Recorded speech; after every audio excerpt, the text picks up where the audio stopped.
지난주에 우리가 향유를 부은 여인에 대해서 살펴봤습니다. 그리고 오늘 그 이야기에 대해서 다시 한 번 더 살펴보려고 합니다. 바리새인 시몬이 예수님을 자기 집에 초대를 했습니다. 식사를 하고 있는데 예상치 못한 일이 벌어집니다. 한 여인이 갑자기 나타나서 예수님의 발에 향유를 부었습니다. 그 광경을 보던 주인은 어떻게 해야 할까요?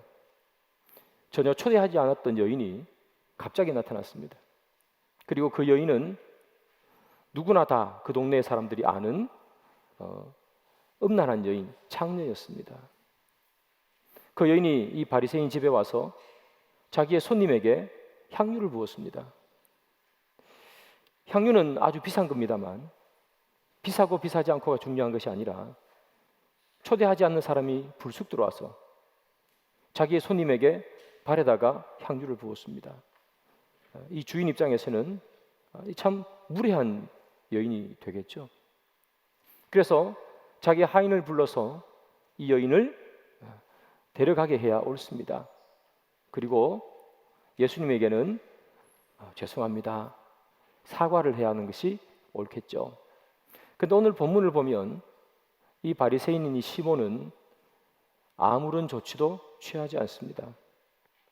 일어나는 광경을 그저 바라만 보고 있습니다. 갑자기 일어나서 말릴 새가 없었을까? 사실은 그렇지도 않습니다. 이 여인이 예수님께로 왔습니다. 그리고 갑자기 향유를 부은 것이 아니라 그녀가 한없이 울었습니다. 눈물이 떨어져 예수님의 발에 떨어졌습니다. 그 여인이 머리카락으로 예수님의 발을 닦아냅니다.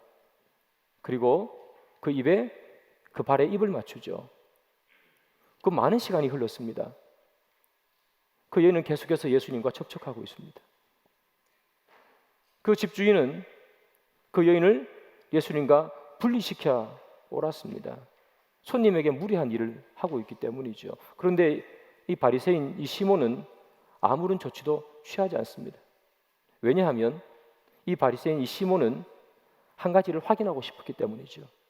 그것은 뭐냐 하면 이 여인의 반응에 예수님은 어떻게 대응하시는가, 그것을 보고 싶었던 거예요. 자, 이 시몬의 마음에 있는 말을 오늘 본문은 이렇게 기록합니다. 누가복음 7장 39절이죠.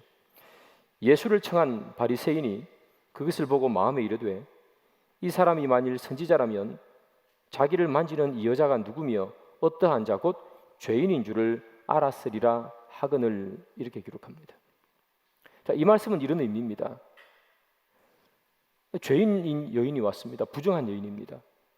부정한 여인이 와서 접촉을 하면 접촉하는 예수님도 부정해집니다. 그래서 이 시몬은 생각한 겁니다. 만일 예수님이 선지자라면 저 여인이 부정한 여인인 것을 알 것이라. 부정한 여인인 것을 알면 자기 몸이 접촉하면 부정해지기에 그 여인을 멀리할 것이라, 그렇게 생각한 겁니다. 그런데 예수님을 보니까 그 여인을 만류하지 않습니다. 그 여인이 계속해서 예수님과 접촉함에도 불구하고 그 여인을 거부하지도 않습니다. 그냥 그 여인이 하는 그대로 다 받아주십니다. 그래서 이 시몬은 결정했습니다. 아, 예수님은 메시아가 아니구나. 예수님은 선지자가 아니구나. 이 바리새인 시몬이 예수님을 자기 집에 불러왔을 때는 예수님에 대한 궁금증이 있었습니다. 이 사람 도대체 누굴까? 사람들이 말하는 혹시 선지자일까? 그런데 예수님께서 하는 행동을 가만히 보니 더러움이 접촉하는데도 불구하고 그것을 거부하지 않는다는 거예요. 아, 선지자가 아니구나, 그렇게 판단했습니다. 이 바리새인은 죄인과 접촉하는 것을 부정하다 해서 거부합니다. 예수님은 죄인과 접촉하는 것을 그대로 다 받아들이십니다. 바리새인은 죄인은 심판받아야 된다고 생각했고, 예수님은 죄인에게조차도 구원이 필요하다고 생각했습니다. 바리새인은 창기와 같은 그 여인은 심판받아야 한다고 그렇게 생각했습니다. 더럽기 때문에 접촉하면 안 된다고 생각했습니다. 그러나 예수님은 창기는 너무 더러워서 깨끗함을 받아야 되고 고침받아야 된다고 생각했습니다. 더러운데 거부하는 것이 아니라 그 여인을 받아들이고 그 여인을 치유해야 되고 그 여인을 회복해야 한다는 그 예수님의 마음, 그것이 우리가 하나님 앞에 구원받는 유일한 길입니다. 우리는 어떻게 구원받을 수 있을까요? 우리는 어떻게 하나님의 자녀가 될 수 있을까요? 바리새인처럼 열심히 율법을 지켜가면서 우리가 하나님의 자녀가 되는 것입니까? 우리가 더러운 것 물리치면서 그렇게 우리는 구원받을 수 있는 사람들입니까? 그렇지 않습니다. 우리가 구원받을 수 있는 유일한 길은 한 가지밖에 없는데, 우리가 더러움에도 불구하고, 우리가 죄점에도 불구하고 주님께서 우리의 이 더러움을 다 끌어안으시고 우리를 더럽다 하지 아니하시고 우리를 내치지 아니하시고 우리를 안아주시는 그 예수 그리스도의 사랑, 하나님의 한없이 넓은 은혜, 여기 나오는 이 여인보다 어찌 보면 더 더러울 수밖에 없는, 하나도 이 여인보다 더 낫지 않는 삶을 살아가는 우리들조차도 주님께서 거부하는 것이 아니라 너희들에게 의사가 필요하구나, 우리에게 다가와 주셔서 치료의 손을 내미시는 그 하나님의 은혜가 있기에 우리는 구원받는 사람이 되는 줄 믿습니다. 오늘 여기 나오는 이 바리새인은 예수님께서 이 여인을 거부하지 않는 것을 보면서 저 사람은 선지자가 아니야, 그렇게 마음속에 결론을 냈습니다. 예수님이 선지자가 아니라는 결론을 딱 내리자 그가 예수님에 대한 태도가 바뀝니다. 어떤 태도가 바뀌는가? 예수님을 부르는 호칭이 바뀝니다. 누가복음 7장 39절이죠. 예수를 청한 바리새인이 그것을 보고 마음에 이르되 이 사람이 만일 선지자라면 자기를 만지는 이 여자가 누구며 어떠한 자 곧 죄인인 줄을 알았으리라 하거늘, 이렇게 마음속으로 생각했습니다. 이 바리새인은 예수님을 이렇게 부르죠. 이 사람이라고 불렀습니다. 이 사람이. 우리 성경에는 이 사람이라고 번역되어 있죠. 그러나 원문에 따르면 좀 더 정확한 표현은 바로 이 사람이 아니라 이자입니다. 이자. 그러면 여러분, 본문을 이 사람이 아니고 이자로 넣고 읽어보면 의미 차이가 너무 크죠. 이자가 만일 이렇게 생각했다는 거예요. 예수님이 선지자가 아니다, 더러운 것을 그대로 껴안는 것을 보고 그는 선지자가 아니야라고 판단했던 이 바리새인 이 시몬은 예수님을 이자라고 마음속으로 불렀습니다. 이자라는 표현은 예수님을 낮게 보는 표현이고 예수님을 깔보는 표현이고 예수님을 조롱하는 표현입니다. 아니, 이자가 그렇게 얘기하는 거예요. 이 바리새인 시몬의 이런 마음을 예수님께서는 그대로 다 꿰뚫어 보셨습니다. 그래서 예수님께서 이 시몬에게 내가 너에게 할 말이 있다, 이렇게 얘기합니다. 오늘 본문 40절이죠. 예수께서 대답하여 이르시되 시몬아 내가 내게 이를 말이 있다 하시니 그가 이르되 선생님 말씀하소서, 이렇게 합니다. 오늘 본문에 예수님께서 내가 내게 이를 말이 있다 이렇게 얘기했더니 여기 시몬이 마음속으로는 이자가 이렇게 표현했는데 예수님이 너에게 할 말이 있다 이렇게 표현하니까 이 사람이 선생님 말씀하소서 그렇게 얘기합니다. 속으로는 이자가, 겉으로는 선생님 겉과 속이 다릅니다. 이 바리새인 시몬은요, 겉과 속이 달랐습니다. 예수님을 대한 겉과 속이 달랐습니다. 속으로는 깔봤습니다. 선지자도 아닌 것이, 이놈이, 이자가. 그런데 겉으로는 교양 있는 척 선생님이라고 얘기합니다. 우리는 때로 겉과 속이 다른 행동을 하게 됩니다. 왜 겉과 속이 다른 행동을 할까요? 나에게 불이익이 오지 않기 원했습니다. 속으로는 욕해주고 싶습니다. 그런데 겉으로 욕하면 나에게 불이익이 올 수 있죠. 회사에서도 마찬가지지 않습니까? 정말 못마땅한데 욕이라도 한바탕 해주고 싶은데 그렇게 할 수가 없는 거예요, 상사에게. 속으로는 오만 욕을 다 하면서 겉으로는 네 하는 거죠. 이유는 뭡니까? 불이익을 감당하고 싶지 않았기 때문입니다. 오늘 본문에 나오는 이 바리새인 시몬, 그는 겉과 속이 완전히 달랐습니다. 속으로는 예수님을 깔봅니다. 겉으로는 선생님이라고 얘기합니다. 많은 사람들이 주위에 있었고 예수님을 따르는 사람들이 많았습니다. 보는 눈이 있었습니다. 그래서 그는 속으로는 이자가, 겉으로는 선생님. 겉과 속이 달라요.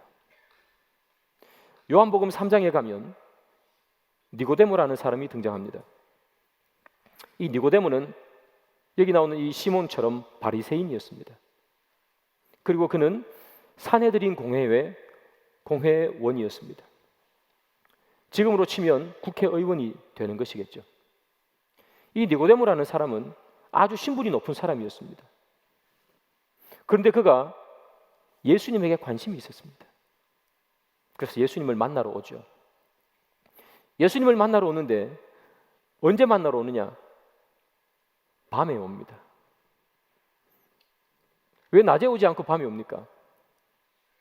한낮에 밝은 날을 놔두고 왜 밤에 올까요? 밤에 오는 이유는 하나밖에 없습니다. 사람들의 눈에 띄고 싶지 않았습니다. 예수님을 만나고 싶습니다. 그러나 다른 사람들에게 눈에 띄고 싶지는 않기 때문입니다. 예수님과 이야기 나누고 싶지만 그러나 예수님 때문에 손해보는 것은 싫었습니다. 그래서 밤에 오는 것입니다. 교회는 다니지만 교회 다니는 것 때문에 손해보고 싶지는 않습니다. 성도로서 신앙생활 하지만 그러나 그 신앙생활이 내 삶에 불편을 주는 것은 싫습니다. 그래서 때로 우리는 주일이면 이곳에 와서 하나님께 예배드리고 찬양하고 세상으로 돌아가면 성도가 아닌 것처럼 생활할 때가 있습니다. 구원은 받고 싶은데 구원 때문에 세상에서의 내 삶이 불편해지는 것은 참을 수가 없는 것입니다. 예수를 믿는데 세상에서 손해보고 싶지는 않기 때문입니다. 사랑하는 여러분, 우리는 어떤 신앙생활을 하고 있습니까? 우리는 내가 성도인 것 때문에 세상에서 불편함을 감당하고 싶지 않습니까?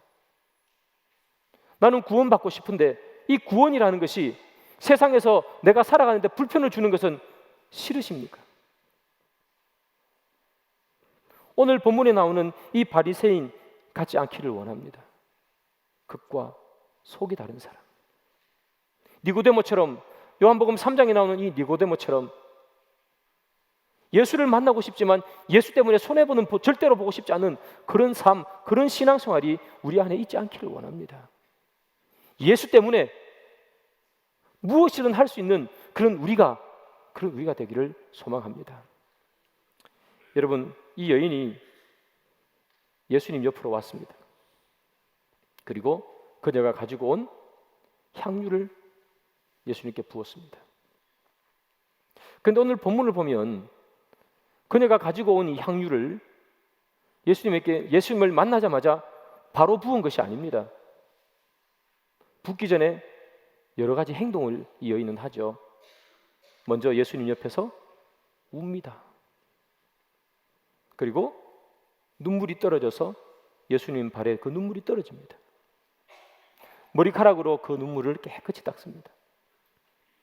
그리고 발 씻을 물도 주지 않아서 더러워진 그 예수님의 발에 입을 맞춥니다. 그리고 향유를 붓습니다. 향유를 바로 부은 것이 아니라는 것입니다. 왜 그녀는 향유를 바로 붓지 않고 울고 머리카락으로 눈물을 닦고 그 더러운 발에 입을 맞출까요? 그것은 예수님께서 그녀에게 주신 감격 때문이에요. 사람들은 아무도 그녀를 상대하지 않았습니다. 지금도 만약에 제 옆에 누가 여기 있는 사창가에 있는 여인이 제 옆에 있다면 저도 조금은 불편할 것 같습니다. 그런데 2000년 전이지 않습니까? 누가 그 여인과 친구가 되어주겠습니까? 누가 그 여인과 이야기하고 인생을 이야기하겠습니까? 사람들은 그 여인을 보면 비난하기 바빴고 손가락질하기 바빴을 것입니다. 그녀는 외로웠고 아무도 그녀의 편이 되어주는 사람은 없습니다. 그녀가 창녀라는 이유 하나만으로 그녀가 하는 모든 행동은 다 비난을 받았을 것입니다. 그런데 그런 인생을 살아갔던 그녀에게 유일하게 친구가 되어주시고 유일하게 그녀의 말을 들어주시고 그녀조차도 상상하지 않았고 그녀조차도 전혀 기대하지 않았던 구원을 선포해 주신 분, 그분이 예수님이에요.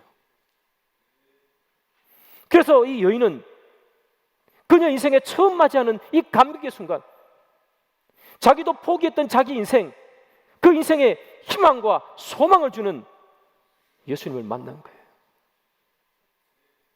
그래서 그 여인은 주님 앞에 서서 눈물을 흘릴 수밖에 없었고 자기의 머리카락으로 눈물을 닦고 그 먼지투성이인 발에 입을 맞출 수 있었던 거예요. 여러분, 향유를 부을 수 있는 그 힘과 용기는 어디서 나온 줄 아세요? 눈물을 흘리는 감격 때문이에요. 그 더러운 발에 입을 맞출 수 있는 그 감격 때문이에요. 그 감격 때문에 향유도 부을 수 있다는 얘기예요. 그녀는 그녀의 마음을 주님께 드린 겁니다. 마음을 드리지 못하면요, 우리는 어떤 것도 주님께 드릴 수가 없습니다. 사랑하는 여러분, 우리는 우리의 마음만큼 헌신해요. 우리의 마음만큼 헌신해요. 구원의 감격이 크면 클수록, 주님의 사랑이 크면 클수록 우리는 주님께 헌신합니다. 그런데 우리의 헌신과 우리의 감격이 조금씩 줄어드는 이유는 뭡니까? 우리의 헌신이 자꾸만 사라지는 이유는 뭡니까? 그것은 우리가 주님께 받았던 그 구원의 감격, 그 구원의 기쁨이 조금씩 줄어들기 때문입니다. 잊혀지기 때문입니다. 내 머릿속에서, 내 마음속에서 사라지기 때문입니다. 사는 게 바쁘다 보니까, 바쁘게 살다 보니까, 먹고 살아야 하다 보니까 주님을 만났던 그 첫사랑의 기쁨은 자꾸만 사라지는 겁니다. 주님을 사랑하는 그 감격, 그것이 자꾸만 사라지고, 그래서 우리는 주님을 향한 헌신이 자꾸만 사라집니다. 그래서 우리는 무엇으로 헌신하는가? 때로는 인간관계 때문에, 때로는 내가 가지고 있는 직분 때문에, 때로는 체면 때문에 어쩔 수 없이 우리가 헌신하고 봉사할 때가 있습니다. 그런데 여러분 기억하셔야 합니다. 그것 때문이라도 봉사하는 것 귀한 거죠. 그럼에도 불구하고 우리가 기억해야 하는 것은 우리가 주님 앞에 헌신하고 봉사할 수 있는 유일한 힘은 어디에서 나오는가 하면 예수 그리스도가 우리를 안아주신 것에 대한 감격, 구원의 기쁨, 주님에 대한 사랑, 이것만이 유일하게 우리가 주님 앞에 헌신할 수, 봉사할 수 있는 힘이 되는 줄 믿으시기 바랍니다. 체면 때문에, 인간관계 때문에, 직분 때문에 헌신하는 것은 오래가지 못합니다. 시간이 조금 지나면 불평이 나옵니다. 시간이 조금 지나면 불만이 나옵니다. 게으름이 나옵니다. 우리의 열심으로는 주를 향한 헌신을 행할 수가 없습니다. 온전히 우리가 주님 앞에 헌신하는 것은 예수 그리스도의 구원의 감격, 그것 때문이겠죠. 여기 있는 많은 분들은 우리 교회에서 참 많은 부서에서 헌신하는 분들이 많습니다. 사랑하는 여러분, 주님의 사랑을 회복하시기를 바랍니다. 우리를 향한 주님의 그 구원의 손길을 기억하시길 바랍니다. 그것이 힘이 되어 그것을 에너지로 주를 향해 헌신하고 주를 향해 봉사하는 저와 여러분들이 되기를 소망합니다.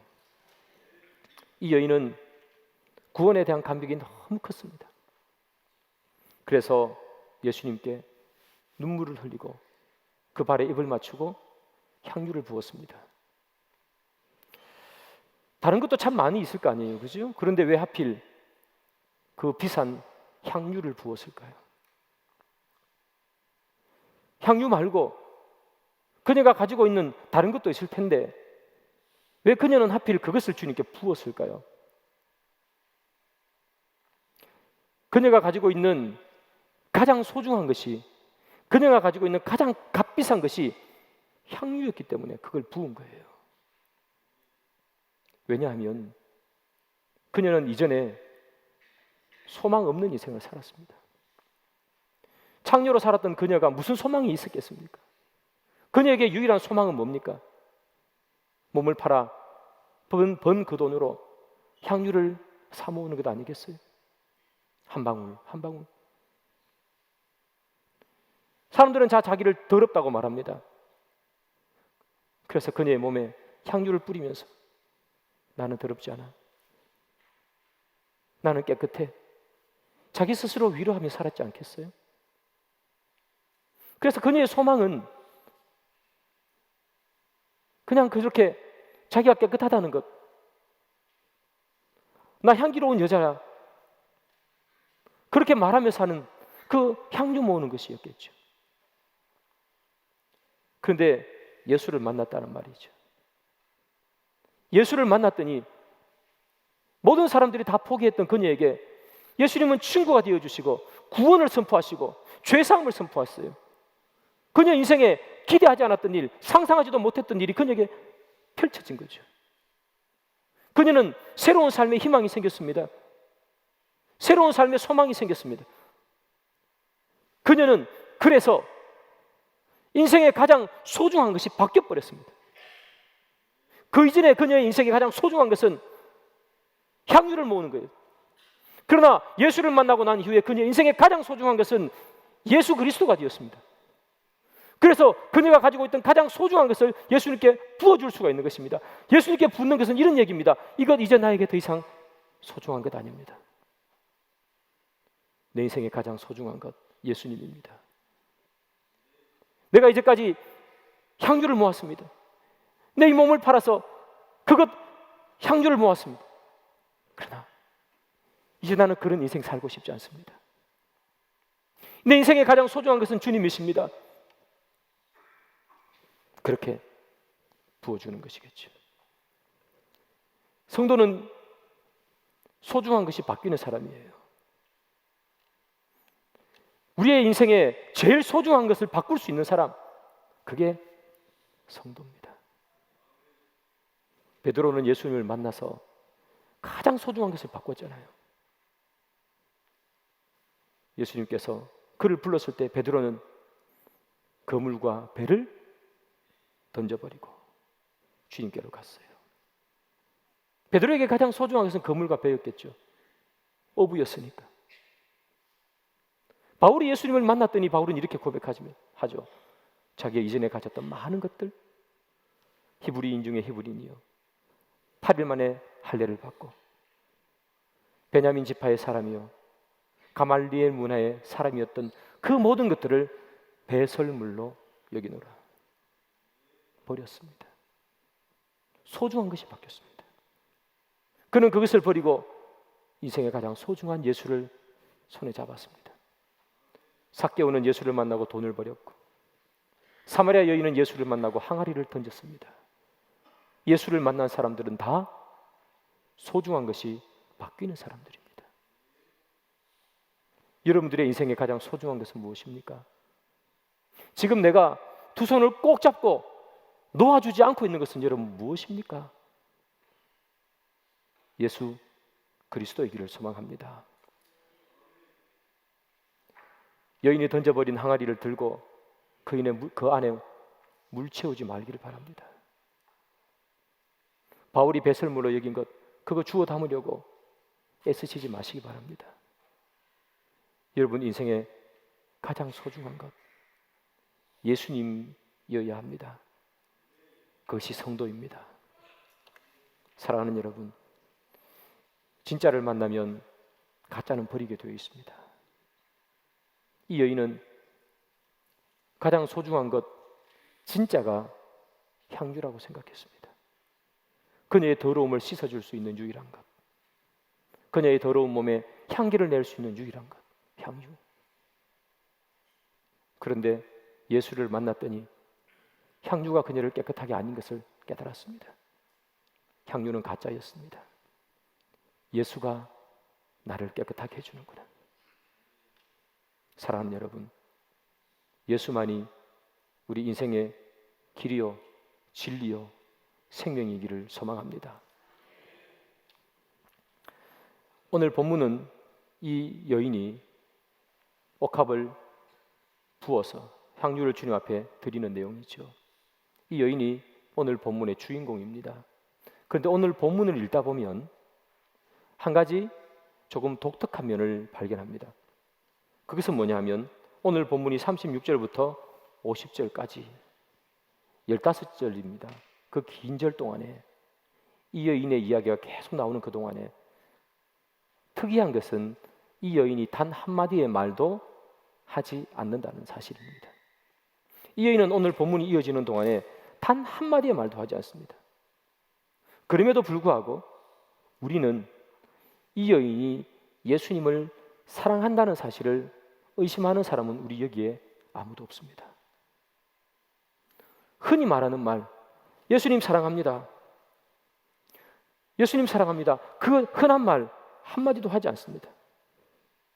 그런데 왜 이 여인이 예수님을 사랑한다는 것을 우리는 확신합니까? 그것은 다름이 아니라 이 여인이 그가 가지고 있던 제일 귀중한 것을 주님께 드렸기 때문입니다. 제일 귀중한 것을 드렸다는 것은 그 사람이 더 귀중하다는 거예요. 그녀는 말로 예수님 사랑합니다 그렇게 표현한 게 아니라 그녀가 가지고 있는 제일 소중한 것을 드림으로 표현한 거예요. 우리는 참 말을 많이 하지 않습니까? 예수님 사랑합니다. 기도할 때도 그렇죠. 주님 사랑합니다. 사랑하는 나의 하나님, 사랑하는 예수님. 우리는 찬양도 그렇게 하잖아요. 사랑합니다. 나의 예수님. 찬양하잖아요. 우리는 얼마나 많이 사랑한다고 입으로 고백합니까? 그런데 때로는 말뿐인 사랑으로 그칠 때가 많지 않습니까? 이 여인은 말 한마디 하지 않아도 그녀가 가지고 있는 가장 소중한 것을 주님께 드림으로 주님이 내 인생의 가장 소중한 분임을 고백하는데 우리는 늘 말로만 그칠 때가 많아요. 주님 사랑합니다. 얼마나 말이 말합니까? 그런데 우리는 소중한 것 하나 주님께 드리기를 아까워할 때가 있습니다. 마태복음에 이런 말씀이 있습니다. 오직 너희를 위하여 보물을 하늘에 쌓아두라.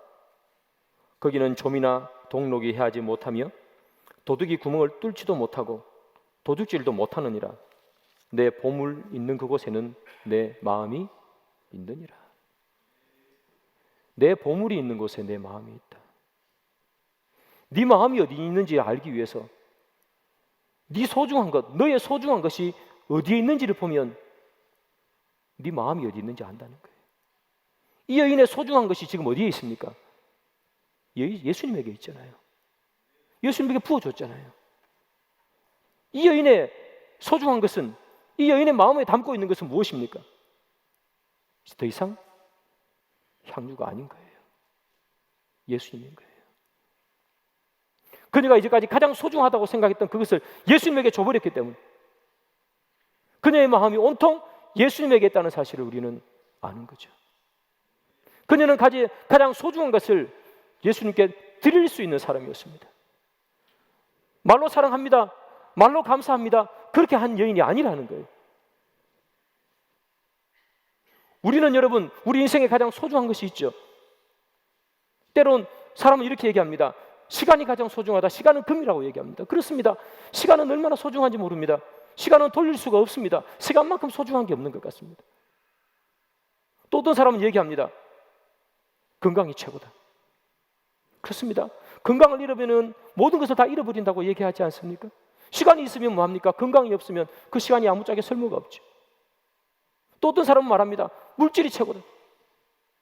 물질이 없으면 시간이 있고 뭐 건강한들 뭐하냐? 얼마나 살기 힘든데 물질이 있어야 된다. 사람들마다 소중하다고 이야기하는 것은 다 다릅니다. 그러나 사랑하는 여러분, 어떤 소중한 것이 되었든 우리는 그 소중한 것을 주님께 구별하여 드릴 줄 알아야 하는 것이에요. 그때 주님께서 우리를 나를 사랑하는구나 인정해 주시는 거예요. 말뿐인 것은 그냥 말뿐인 거예요. 오늘 본문의 이 여인은 향유를 주님께 드렸어요. 물질을 드렸어요. 사랑하는 여러분, 우리는 주님을 사랑한다면 물질을 드릴 수 있어야 해요. 주님을 사랑한다 생각하고 물질을 드릴 수 없다면 그것은 말뿐인 사랑입니다. 주님을 사랑하지 않는 것입니다. 내 사정과 내 형편이 많이 드리지 못해서 하나님 앞에 많이 드리지 못하는 것은 아무런 문제가 되지 않습니다. 그러나 많이 드리지 못해도 구별하여 주님께 드릴 수 있는 마음이 있어야 된다는 거예요. 그것 자체가 없다는 것은 주님을 사랑하지 않는다는 거예요. 헌금을 드리는 것은요, 내 삶이 주님의 은혜입니다 고백하는 거예요. 11조를 드리는 것은 주님, 내가 가지고 있는 이 모든 것은 다 주님의 것입니다. 내 것 하나 없습니다라는 신앙의 고백이에요. 그래서 주님 앞에 헌금을 드리고 주님께 11조를 드리는 것은 신앙의 행위, 신앙의 고백입니다, 여러분. 교회 운영하기 위해서 저 같은 목사 밥 먹고 살기 위해서 주는 기부금이 아니라는 얘기예요. 그래서 헌금 시간이 어디에 들어와 있습니까? 예배 시간 안에 들어와 있는 거예요. 제가 설교하는 것도 예배고, 여러분들이 찬양했는데 그 찬양도 예배고, 기도하는 것도 예배고, 여러분들이 헌금하는 그 헌금의 그 순간도 예배라는 거예요. 사랑하는 여러분, 우리의 헌금 생활을 한번 확인해 보시기 바랍니다. 내 마음이 어디에 있는지 확인할 수 있어요. 내가 정말 구원에 대한 감격이 있는 사람이라면 주님 앞에 올 때에 어떻게 아무 생각 없이 올 수 있습니까? 이 여인처럼 준비하는 마음으로 오셔야 하는 거예요. 이 여인은 예수님이 바리새인의 집에 있다는 소식을 듣고 그냥 뛰어간 여인이 아니에요, 여러분. 자기 집에 가서 향유를 가지고 온 사람이에요. 준비해서 왔다고요. 가장 소중한 것을 드리기 위해 준비해서 온 여인 아닙니까? 그럼 우리가 예수님 나를 구원해 주셔서 감사합니다 예배를 드리러 오는데 어떻게 아무 생각 없이 올 수 있습니까? 헌금 시간이 되었습니다. 그냥 지갑 열어서 보이는 대로 이렇게 헌금하는 것이 하나님께서 과연 기뻐하시는가? 절대로 기뻐하지 않습니다. 준비되어야 합니다. 저도 직접 보지는 못하고 경험한 것은 아닙니다. 저도 그렇게 하지는 않습니다만 이런 얘기 듣지 않아요? 옛날에 우리 믿음의 선배들은 헌금할 때 종이돈 빳빳하게 다리 위로 다려서 드렸다고.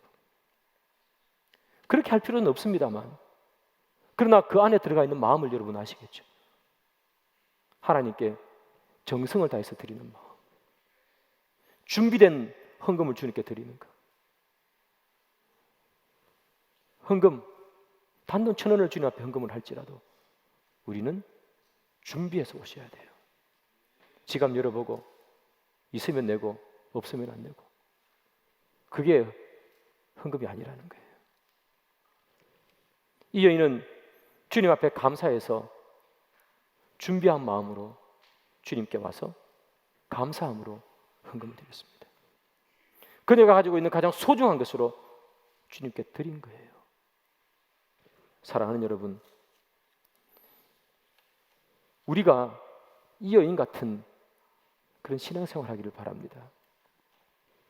이 여인은 구원의 감격이 있었습니다. 눈물을 흘렸습니다. 우리도 구원의 감격을 잃어버리지 말기를 바랍니다. 그 구원의 감격을 가지고 주께 봉사하는 여러분들이 되기를 바랍니다. 또한 이 여인은 말로만 한 여인이 아니라 준비된 심령으로 주님께 소중한 것을 드렸습니다. 여러분들의 인생에 소중한 것이 있지요. 좀 전에도 말씀드렸다시피 시간이 얼마나 소중합니까? 시간의 일부를 주님께 드릴 수 있어야 합니다. 그때 주님을 사랑한다 말할 수 있는 거예요. 내 몸이 얼마나 소중합니까? 내 몸의 일부를 주님께 드릴 수 있어야 합니다. 봉사하고 헌신할 수 있어야 합니다. 그때 주님 사랑합니다 하는 그 말이 증명이 되는 겁니다. 우리가 가지고 있는 재물 얼마나 소중합니까? 피땀 흘려 모은 돈 아닙니까? 그러나 그 일부를 주님 앞에 드릴 수 있어야 합니다. 그때 우리는 주님 사랑합니다 하는 그 고백이 진심임을 증명할 수 있는 것입니다. 말씀의 결론을 맺습니다. 사랑하는 여러분, 여러분들이 이 세상에 가장 소중한 것이 예수기를 소망합니다. 세상에 것 붙잡고 있으면 그것 내려놓으시길 바랍니다. 이 여인이 향유를 내어놓았던 것처럼, 그리고 예수를 붙잡았던 것처럼 우리 인생에 가장 소중한 분이 예수님임을 고백하고 예수를 붙들 수 있는 저와 여러분 되기를 주님의 이름으로 축복합니다.